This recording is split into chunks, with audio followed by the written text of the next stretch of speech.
और इस घर के परिपूर्णता की तरफ ले गया। कल हम सब कथा श्रवण किए थे। देखिए हम लोग का चाची का, मैं बार बार बोलता हूँ कि भागवत की कथा श्रवण करने से आप लोग भी देखिए। चाल नहीं आपका चलन बदल जाएगा, पूरा जीने का रंग नहीं आपका ढंग बदल जाएगा, वाणी नहीं सारे जीवन जीने का बर्ताव बदल जाएगा। बेटर बेस्ट लाइफ के लिए भागवत कथा सुनना परम आवश्यक है। यदि भागवत कथा सत्संग आप नहीं श्रवण कर रहे हैं कलिकाल में, तो कितना हो मलदार हो जाए, पहलवान हो जाए, अटारी वाले हो जाए, नहीं पानी के ऊपर आप शांति भवन लिख दोगे, बहुत बढ़िया बिल्डिंग बनाओगे, संग नहीं करोगे, बाल बच्चे को सत्संगी नहीं बनाओगे, संस्कारित नहीं बनाओगे, आपके आत्मा में, आपके बाल बच्चा के बॉडी में, आपके बॉडी के अंदर, शरीर के अंदर राम तत्व अगर नहीं आ रहे हैं, राम रस नहीं आ रहे हैं, राम सिस्टम नहीं आ रहे हैं, शास्त्र पुराण भारतीय संस्कृति भाग में प्रोस्पेक्टस को, नियमावली को अपने जीवन में नहीं उतारोगे, वेद में बताए हुए बातों को नहीं मानोगे, धर्मशास्त्रों को बताए हुए बातों को नहीं मानोगे, आपकी भलाई कभी नहीं है। इसलिए हम ऋषि के संतान हैं। आपसे पूछा जाएगा कि आपका गोत्र क्या है, तो आप बताइएगा सांडी, कश्यप, श्रीमुख, गौतम, भारद्वाज इत्यादि। हम सब ऋषि के संतान हैं। हमारे बाबा दादा, लकड़दादा, पिता प्रपितामह सब लोग धार्मिक थे, सब ईश्वर के बारे में जानते थे, सुनते थे।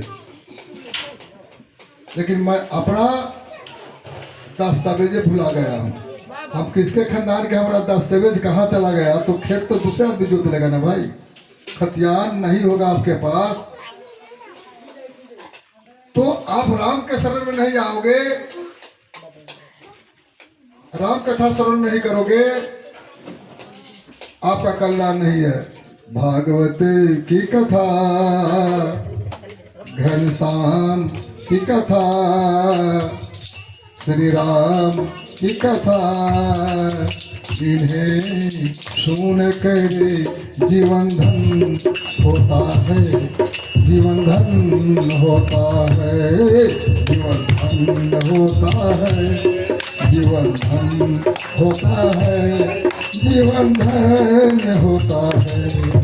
भगवान की कथा, भागवत की कथा, भगवान की कथा, भागवत की कथा, इन्हें सुन कर जीवन धन होता है, जीवन धन होता है।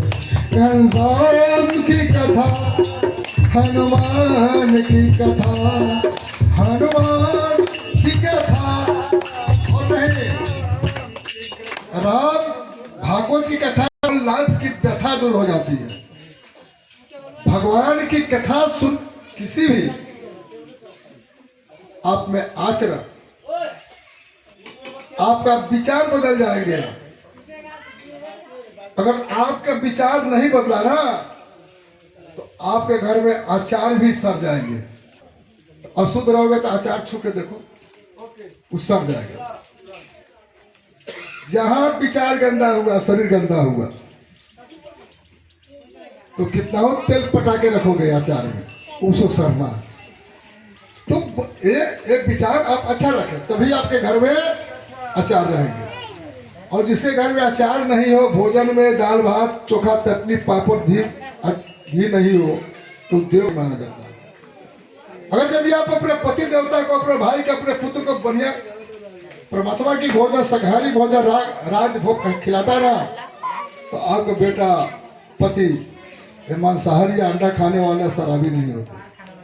आप परमात्मा का भोजन बनाते नहीं, आपके भोजन में कोई क्वालिटी है। मैं बार बार कथा में कई दिन कहा हूं कि हंसते रहो, मुस्कुराते रहो, तब भोजन बनाओ। भोजन किसी लिए बनाने जा रही हो? अपने राम के लिए। पति जो है आपका राम है, पुत्र आपका कार्तिक गणेश। भोजन बनाओ तो इन्हें सोचो कि छोरा के लिए बनाओ बारी या बलमुआ के लिए बनाओ बारी, ऐसा बात नहीं। वो आपका इष्ट है, गॉड है। जिस दिन मान जाओगे मानो तो। अरे कागज के रुपया पर भारत सरकार का गवर्नर लिख देता है वो कागज के टुकड़ा पर कि मैं धारक को वचन देता हूं इस 100 रुपया तो मान्यता प्राप्त नोट है, तो नोट से सारा दुनिया खरीद लेते हो।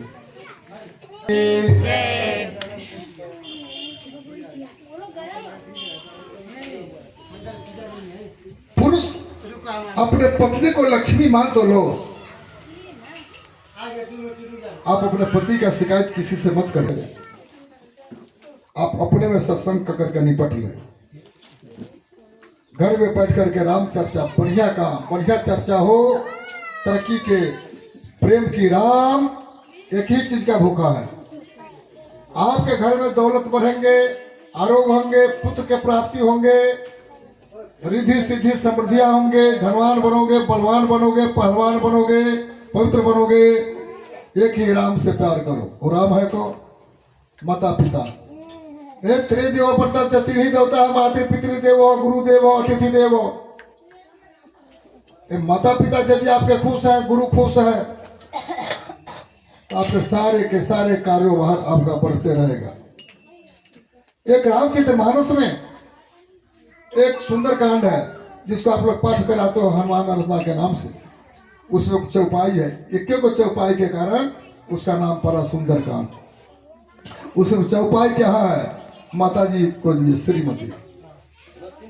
जहाँ सुमति जहाँ संपत्ति नाना, जहाँ सुमति जहाँ जहाँ कुमति तहाँ विपत्ति निधाना। जहाँ सुमति जहाँ संपत्ति नाना, जहाँ कुमति तहाँ विपत्ति निधाना। जहाँ सुमति तहाँ। भगवान की कथा है, भगवान की कृपा से कथा हो रही है, कथा में और भैया जाएगा इंटरवल में टिफिन में ना, बड़का भाई और टिफिन आके खोल करके छोटका भाई और खिलाता।